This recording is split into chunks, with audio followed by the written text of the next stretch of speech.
बचो, मतलब संसार के लोगों से बचो। आप किसी लड़की के चक्कर में हो? नहीं हो। जो लड़के लोग लड़कियों के चक्कर में हैं, वो भी तो माया में फंस गए। वो लड़की भी तो माया है। बिल्कुल गुरुजी। उसकी सेटिंग माया है कि नहीं? बिल्कुल। बोलो हाँ। हाँ प्रभु जी, लेकिन बिल्कुल। आप लोगों ने संतों की बात पूरी समझी नहीं। संत कहते हैं बेटा माया से बचो। माया मतलब पराई औरत भी तो माया है। रावण माया में उलझ गया पराई औरत के चक्कर में। इसलिए आप लोगों ने गलती क्या की? माया का मतलब केवल रुपया समझ लिया। संसार में जो दिखता है सब कुछ माया है। अच्छा, माया किसे कहते हैं? माया की परिभाषा दो जरा।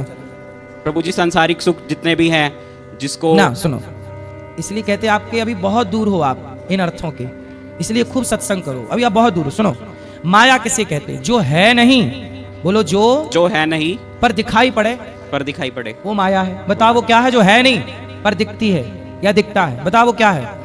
मोह, प्रेम। अभी सुनो, जो है नहीं पर दिखता। जैसे आप सड़क पे जाते हो ना, गाड़ी चलाते हो गर्मियों में, तो सड़क में आगे ऐसा लगता है जैसे पानी भरा हो। लगता है पर पानी होता नहीं है नहीं पर दिखता है। यही माया है, जो है नहीं। जैसे बेटा, कोई कहता है ये मेरा बेटा है, पूछो कि तेरा बेटा है? उसका बेटा है नहीं, है भगवान का।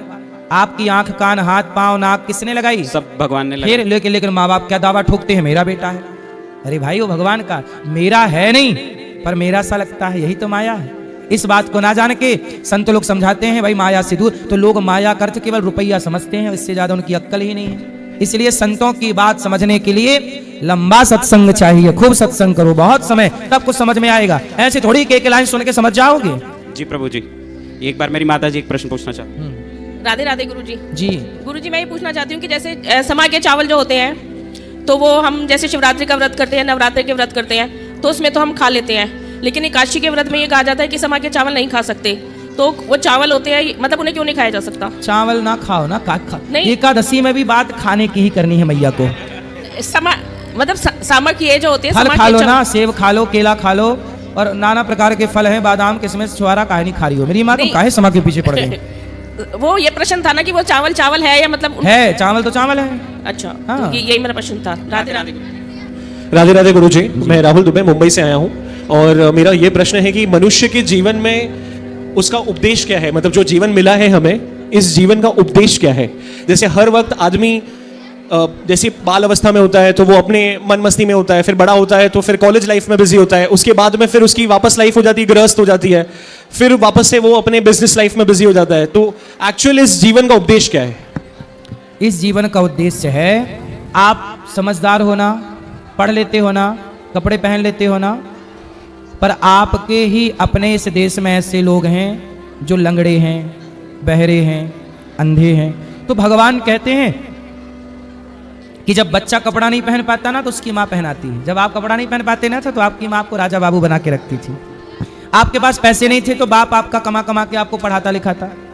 तो जब आपके पास नहीं था तो आपकी हेल्प आपके माँ बाप ने की। अब आपको भगवान ने बड़ा कर दिया, समझदार बना दिया, तो भगवान आपसे ये कहते हैं कि अब जो बेचारे भूखे प्यासे हैं तुम उनकी हेल्प करो, तुम लोगों की हेल्प करो। तो इस जीवन का उद्देश्य है समाज की सेवा। हम किसी के काम आए, जैसे आपकी माँ आपके काम आई, अब आप भी किसी के काम आगे आओ। यही है अच्छाई, अच्छाई बांटते चलो। हमने जो पाया है माँ बाप से वो हम बांटे। हम कमा सकते हैं ना। देखो आज गौरी गोपाल आश्रम में 300 माताएं रहती हैं। वो माएँ जिनके बच्चे घर से निकाल देते हैं। एक बेटा वो है जो अपनी माँ को घर से निकाल रहा है, और यहाँ आती है ना, ये दास अनिरुद्ध माँ की सेवा करता है। मैं खुशी खुशी करता हूँ। क्यों? क्योंकि मुझे लगता है कि भगवान ने मुझे इस शरीर में ये हिम्मत दी है। मैं कमा सकता हूँ तो क्यों ना मैं अपनी माँ को कमा के तो सब खवा सकते हैं, पर औरों की माँओं को कमा कमा के खवाना ये समाज की सेवा नहीं तो क्या? शायद भगवान ने मुझे इसी काम के लिए भेजा है। तो मैं समाज के काम आ, मुझे खुशी है इस बात की कि मैं किसी के काम आता हूँ। इसलिए आप भी किसी के काम आइएगा। जरूर महाराज। और ये एक प्रश्न है कि जैसे कि मेरे पिताजी की आकस्मिक मतलब एक्सीडेंटल एक मृत्यु हुई थी 2011 में। उसके बाद में हमने पिशाच मोचन घाट पे और बाकी सभी स्थान पर उनके पिंडदान किए थे। तो अब आखिरी में मतलब वो प्रभु को ही प्राप्त हो चुके हैं और वो कोई योनियों में नहीं फंसे हैं। इसकी जानकारी हमें कैसे प्राप्त होगी? देखो, जीव नित्य के ही लगी तुम रोवा। जीव नित्य है। आपके पिताजी यहां से गए और वहां जाने के बाद उनका हिसाब किताब हुआ, क्या पाप क्या पुण्य लेकर आए हो, उसके अकॉर्डिंग उसके हिसाब से उनका यदि पुण्य है समर्पण किया तो मोक्ष पा गए होंगे, मोक्ष पा लिया तो फिर जन्म मृत्यु से बच गए। यदि उनका कोई कर्म बाकी था, कर्म करके गए हैं, पाप पुण्य का गठरा बांध के गए हैं, तो उन्हें भोगने के लिए फिर आना पड़ेगा कहीं ना कहीं, और वो व्यक्ति अपना, इसलिए कहते हैं मोक्ष पाओ, आत्मसमर्पण कर दो, बिना समर्पण के सदगति नहीं होती।